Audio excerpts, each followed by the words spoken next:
આજે આપણે વલી મામદ આરબની વાત સાંભળીશું. કેવો આરબ કે જેની બહાદુરી, ખુમારી અને ખમીરતાની વાતો આજે આપણે આ વિડીયોની અંદર સાંભળીશું. તો એન્ડ સુધી આ વિડીયોને જરૂર જોજો અને આ ઇતિહાસ તમને કેવો લાગ્યો તે જરૂરથી કોમેન્ટ કરજો. જમાદાર સાહેબ, ચલો રોટી ખાવા. તો વલી મામદ કહે, નહીં હમ ખાયા. તો વાણીઓ કહે, ચલો ચલો, જે બટકું ભાવે તે, મેરા ગળા કા સોગંધ હે. નહીં નહીં, હમ અભી ખાયા. 3 ગામને તરભેટે આછે પાણીએ ઝૂલતી એક નાની વાવ હતી અને એ વાવને માથે માના ખોળા જેવી ઘટા પાથરીની એક જૂનો વડલો ઊભો હતો. એક દિવસ ઉનાળાની બપોરે એ હરિયાળા દેવ ઝાડની છાંયડીમાં વાવને ઓટે 2 જણ બેઠા હતા, એક આરબ અને બીજો વાણિયો. ભાથાનો ડબરો ઉગાડીને ટીમણ કરવા બેઠેલો ડાયો વાણિયો એ આરબને ઢેબરા ખાવા સોગદ દઈ દઈને બોલાવે છે. તેનું એક જ કારણ છે કે એક તો કાટિયા વરણથી સદાય ડરીને ચાલનાર ગામડિયો વેપારી અને ખવરાવી પીવરાવી કે સોપારીનો ઝીણો ભૂકો આપી અને દોસ્તી બાંધી લે, અને બીજું આજે આ શેઠ લાઠી ગામે પોતાના દીકરાની વહુને દાગીના ચડાવવા ગયેલા. ત્યાંથી વેવાઈની સાથે કંઈક તકરાર થવાથી ઘરેણાનો ડબ્બો ભેળો લઈ અને પાછા વળેલા. તેથી માર્ગે આવા હથિયારબંધ સંગાથીઓને ઓથ જરૂર હતો. એટલે વાણીઓ સોગંદ આપીને આખરે ચાઉસને 2 ઢેબરા ખવરાવી છૂટકો કર્યો. રોંઢો ઢળવા લાગ્યો એટલે આરબે એક ખંભે હમાચો નાખી અને બીજે ખંભે લાંબી નાળવાળી બંદૂક લટકાવી અને કમરના જમૈયા સરખા કરી અને કસકસીને ભેટ બાંધી અને દાંતીએ દાઢી ઓળી અને આરબ નીચે ઉતર્યો. વાણીઓ પણ ઘોડી ઉપર ખલતો નાખીને તંગ તાણ્યો. આરબે સવાલ કર્યો કે કાં શેઠ, કાંઈ જાવું છે? ખોંપાળા સુધી. મારો પણ એ જ માર્ગ છે, ચાલો. ચાઉસ અમરેલીની નોકરીમાંથી કમી થઈને વડોદરે રોટીની ગોતણ કરવા જતો હતો. 2 જણા ચાલતા થયા.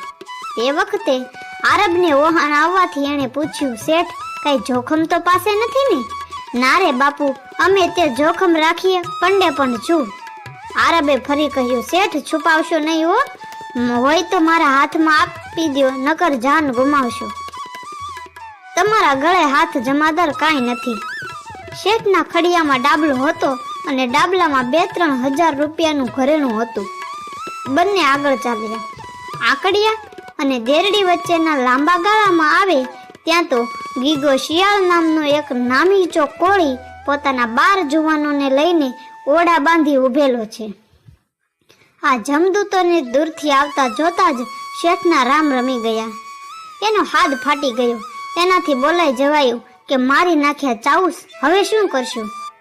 તો ચાઉસ કહે, કેમ, આપણી પાસે શું છે તે લૂંટશે? તો વાણીઓ કહે, ચાઉસ, મારી પાસે 5000ના દાગીના છે. ચાઉસ કહે, હઠ બનિયા, ખોટું બોલ્યો હતો કે લાવ હવે ડબ્બો કાઢીને જલ્દી મને આપી દે, નહીં તો આ કોળીઓ તારી જાન લેશે. વાણિયાએ ડબરો કાઢીને આરબના હાથમાં દીધો. આ બન્યું તે સામે આવનાર કોળીઓએ નજરો નજર જોયું અને છેટેથી બૂમ પાડી, ઓ ચાઉસ, રેવા દે, નહીં તો તું નવાણીઓ કૂટાઈ ગયો જાણજે. ચેઠ ચાઉસે વાણિયાને કહ્યું, હવે તું તારે ઘોડી હાંકી મૂક, જા તારી જિંદગી બચાવ, મને એકને મરવા દે. આમ વાણીએ ઘોડી હાંકી મૂકી અને કોળીઓએ ન રોક્યો. એ તો આરબને જ ઘેરી વળ્યા અને હાકલ કરી, એલા ચાઉસ, હાથે કરીને મરવા માટે ડબરો લીધો કે? ચાઉસ કહે, હમ ઉસકા અનાજ ખાયા. અરે અનાજ હમણાં નીકળી જશે, ઝટ ડબરો છોડ. નહીં, ઉસકા અનાજ ખાયા. અરે ચાઉસ, ઘેર છોકરા વાટ જોઈ રહેશે. નહીં, ઉસકા અનાજ ખાયા. ચાઉસે બીજું એક પણ વેણ વાપર્યું નહીં અને એ તો બસ એક જ ધૂન હતી કે ઉસકા અનાજ ખાયા. કોળીઓ ચાઉસને પીછો લીધો અને ચાઉસની નજીક જવાની કોઈની હિંમત ન ચાલી, કારણ કે ચાઉસના હાથમાં દારૂ ગોળો ભરેલી બંદૂક હતી. કોળીઓને ખબર હતી કે આરબની બંદૂક જો છૂટે તો કોઈ દી ખાલી ન જાય. હમાચામાં દાગીનાનો ડબરો છે, હાથમાં બંદૂક છે અને આરબ ઝપાટાભેર રસ્તો કાપતો જાય છે. આગે આગે કોળીઓ ચાલી આવે છે અને જરા નજીક આવીને કામઠા ખેંચીને તીરનો વરસાદ વરસાવે છે. આરબ એ ખૂતેલા તીરને પોતાના શરીરમાંથી ખેંચી ભાંગી અને ફેંકી દેતો જાય છે. કોળીઓને બંદૂકની કાળી નાળ બતાવી અને ડરાવતો જાય છે. એટલે ડરીને કોળીઓ દૂર રહી જાય છે અને આરબ રસ્તો કાપતો જાય છે. પણ આરબ શા માટે બંદૂકોનો બાર કરતો નથી? કારણ કે એ ભરેલી દારૂ ગોળી સિવાય બીજી વખત ભડાકો કરવાનું એની પાસે કાંઈ સાધન નથી. માટે જ ફક્ત ડરાવીને પોતાનો બચાવ કરી રહ્યો છે. ત્યાં તો આકડિયા ગામની લગોલગ આવી પહોંચ્યા. કોળીઓએ જાણ્યું કે આરબ જોત જોતામાં ગામની અંદર ગળી જશે. ગીગા શિયાળનો જુવાન ભાણેજ બોલી ઉઠ્યો, અરે શરમ છે, 12 જણાની વચ્ચેથી આરબ ડબરો લઈને જશે. ભૂંડા લાગશો, બાયડીને મોઢા શું બતાવશો? આ વેણ સાંભળતા તો કોળીઓ આરબ પર ઘસ્યા અને આરબે ગોળી છોડી કે સીધી ગીગાના ભાણેજની ખોપરી વીંધી. લોહીમાં નાઈ ધોઈને સનનાટ કરતી ગોળી ચાલી ગઈ. એ તો આરબની ગોળી હતી, પણ આરબ પરવારી બેઠો અને કોળીઓ એના પર તૂટી પડ્યા. આરબના હાથમાં રહ્યો કેવળ એક જમૈયું. 7 કોળીઓને એણે એકલા જમૈયાથી સુવડાવી દીધા. ત્યાં તો ગામ નજીક આવી ગયું. ગીગો અને તેના જીવતા સાથીઓ પાછા ચાલ્યા ગયા. લોહીમાં તરબોળ આરબ ધીરે ધીરે ડગલા માંડે છે. એની આંખો પર લોહીના થાર બાજી ગયા છે. શરીરમાંથી લોહી ટપકી રહ્યું છે. એને રસ્તો દેખાતો નથી. ચાલતો ચાલતો એ સીતાપુરી નદીને કાંઠે ઉતર્યો અને એક વીરડા ઉપર લોહિયાળ મોઢું ધોવા બેઠો. નદીને સામે કાંઠે આકડિયા નામનું ગામ હતું. આ જાનબાઈની જગ્યાના ઓટા ઉપર ગામના ગરાસદાર ચારણ વિકોભાઈ બેઠેલા. એની નજર પડી કે કોઈ લોહી લુહાણ જખમી આદમી પાણી પીવા બેઠો છે. વિકોભાઈ એની પાસે આવ્યો. ત્યાં તો એ અજાણ્યો માણસનો પગરવ સાંભળી અને અંધ બની ગયેલો આરબ 2 હાથે પોતાનો હમાચો દબાવી અને બૂમ પાડી ઉઠ્યો કે ચોર ચોર. વિકાભાઈએ આરબને ટાઢો પાડ્યો અને શરીર સાફ કર્યું. ઘેર લઈ ગયા, પડદે રાખ્યો. હોશિયાર વાળંદને બોલાવી જખમો પર ટેભા લેવરાવ્યા અને પોતે બરદાસ્ત કરવા લાગ્યો. વળતે જ દિવસે ગીગો શિયાળ પોતાના 30 માણસોને લઈને આવી પહોંચ્યો કે વિકાભાઈને કહેવરાવ્યું કે મારો ચોર સોંપી દો, નહીં તો ગામની ચારેય પાસા કાંટા ગળિયા મૂકી અને ગામ સળગાવી દઈશ. વિકાભાઈ કહે, ગીગા, શરણે આવેલાને ન સોંપાય, હું ચારણ છું. ગીગો કહે, મારા ગામને પાદરે મારા ભાણેજની ચેહ બળે છે અને એ જુવાન ભાણેજના મારનારાને હું એ જ ચિતામાં બાળું ત્યારે જ મને ઠાર થાય એમ છે. માટે સોંપી દો, નકર તમારી આબરૂ નહીં રહે. વિકાભાઈના હાથ રબારી હાથમાં લાકડી લઈને ઊભા થઈ ગયા અને ગીગાની હાકલ કરી કે ગીગલા તો થઈ જા માટી, અમે જીવતા છીએ ત્યાં સુધી આશરી આવેલાને તું એમ લઈ જઈશ નહીં. ગામ આખું ગરજી ઉઠ્યું તો ગીગો લજવાઈને પાછો ચાલ્યો ગયો.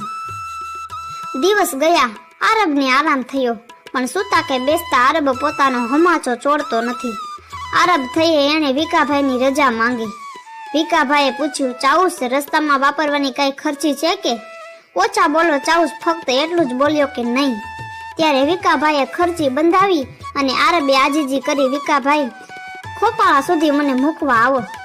વિકાભાઈ સમજ્યા કે આરબ ગીગા શિયાળના ડરથી આવી માંગણી કરી છે.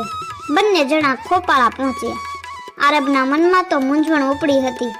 દાગીના વાળા વાણિયાનું નામ એને યાદ નહોતું. એને પારકી થાપણ હવે એને સાપના ભારા સમાન થઈ પડી. ધણીને ઘરાણો પહોંચાડ્યા પહેલા એને નીંદર આવે તેમ ન હતું. ત્યાં તો ખોપાળાની બજારમાં એણે દાગીનાના માલિકો વાણિયાને દીઠો. દોડીને એણે દાગીનાનો ડબરો વાણિયાના હાથમાં મૂકી અને કહ્યું, શેઠ, આ તમારા દાગીના, જલ્દી ગણી લ્યો. વિકાભાઈની તાજુબનો પાર ન રહ્યો. એણે પૂછ્યું કે અરે ચાઉસ, આટલી બધી મૂડી બગલમાં હતી તોય કેમ કહેતા કે પાસે કાંઈ નથી? આરબે ઉત્તર દીધો કે એ તો પારકી થાપણ. વિકાભાઈ બોલ્યા, રંગ છે તારી જનેતાને ચાઉસ. એને સમજાયું કે આરબે પોતાના ખાતર નહીં પણ આ પારકા માલને ખાતર ધીંગાણું ખેડ્યું હતું. એણે શેઠને બધી વાત કહી સંભળાવી. જેની સ્વપ્ને પણ આશા નહોતી એ દાગીના મળવાથી શેઠને અંતરે આનંદ માતો નહોતો. એણે આરબને બક્ષિસ આપવા માંડી અને ₹5 આરબે માથે ચડાવી અને પાછા વાણિયાના હાથમાં ધરી દીધા. શેઠની પીઠ પર એક ખાંડાનો ઘા કરીને વિકોભાઈ બોલ્યા, અરે કમજાત વ્યાજના ખાનારા, તારા 5000ના દાગીના ખાતર મરવા જનારને 5 રૂપિયા આપતા તું શરમાતો નથી? આરબ વડોદરે પહોંચી ગયો અને અંતરમાં વિકાભાઈનું નામ રમતું રહી ગયું. આરબનો બચ્ચો ઉપકાર ન ભૂલે. આમ વડોદરાના મહારાજા ફતેહસિંહ રાવના દરબારમાં આરબ નોકરી કરે છે. એમ થતાં એક વખત મહારાજના એક વણિક મિત્ર પોતાની સ્ત્રીને પરગામ તેડવા ગયા. તેની સાથે એ જ આરબને મોકલવામાં આવ્યો. શેઠ શેઠાણી રથ જોડીને વડોદરા તરફ ચાલી આવે છે. બપોરને વખતે એક વાવ આવી. ત્યાં શેઠાણીનો રથ છૂટ્યો છે. શેઠ વહેલા વડોદરે પહોંચવા માટે આગળ ચડી ગયા છે. શેઠાણીએ આરબને કહ્યું, ભાઈ, વાવમાં જઈને પાણી લઈ આવો. ને ચોપાસ સુનકાર ભરી સીમ જોઈ અને ચાઉસે દબાવ દીધો, અમ્મા, રથ છોડીને તો હું નહીં જાઉં. અરે ચાઉસ, ગાંડા છો? એટલી વારમાં અહીં કોણ આવી ચડે? અચકાતે હૈયે ઝાડને થડે બંદૂક ટેકવી અને આરબ પાણી ભરવા વાવમાં ઉતર્યો. બહાર આવીને જ્યાં જુએ ત્યાં ન મળે બંદૂક કે ન મળે શેઠાણી. હેબતાઈ ગયેલ ગાડા ખેડૂએ આંગળી બતાવીને કહ્યું, ઓ જાય ઊંટ ઉપર ચડેલા બે સંધીઓ બંદૂક અને શેઠાણી બેયને લઈને.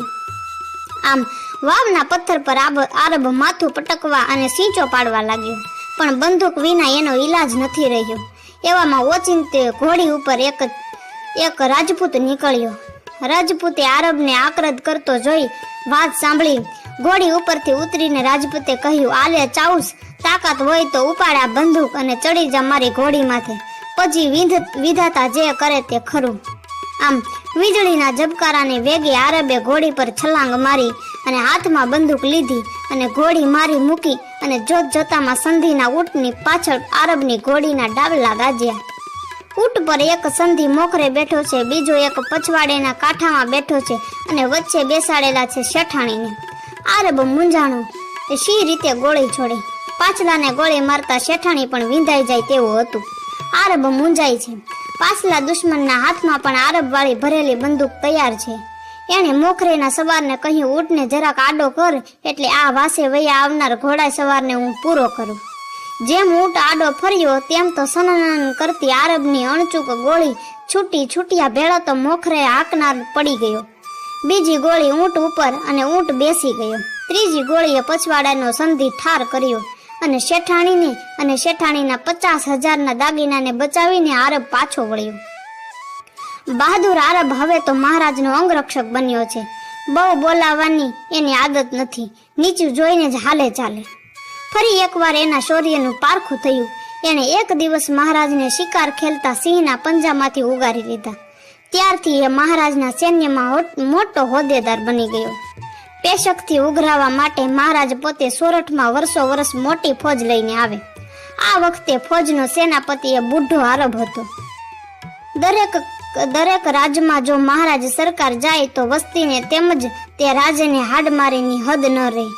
એટલે રાજાએ પોતે જ સીધા દોર થઈને સામે પગલે ચાલી અને ખંડણી ભરવા આવતા આ વખતે ગાયકવાડને ડેરા તંબુ લીંબડી મુકામે તાણ્યા. બુઢા આરબના મગજમાં હરદમ એક માનવી તરવરી રહ્યો છે, એનો જીવનદાતા વિકોભાઈ. પણ એ નામ આરબ ભૂલી ગયો. ગામનું નામ પણ યાદ નથી. ઈકડી કરે. એનું મનમાં હતું કે જો ભેટો થાય તો એ જીવનદાતાનું થોડુંક કરજ ચૂકવું. આમ એક દિવસ રાજાઓની કચેરીના ગાયકવાડના તંબુમાં ભરાયેલી છે. જરિયાની ચાકડા પર આરબનું આસન છે, પણ આરબ ઉઠીને બહાર ગયેલ. તેવામાં વિકાભાઈ તંબુમાં આવી પહોંચ્યા અને વિકાભાઈએ તો પેલા આરબની ખાલી પડેલી ગાદી ઉપર ઝુકાવ્યું. જોતા જ મહારાજા ફતેહસિંહ રાવની આંખ ફાટી રહી. ત્યાં તો આરબ અંદર આવ્યો અને આગેથી જોતા જ વિકાભાઈને ઓળખ્યા. ઓ મારા જીવનદાતા, મારા બાપ કરતો દોડીને આરબ વિકાભાઈના ચરણોમાં ઢળી પડ્યો.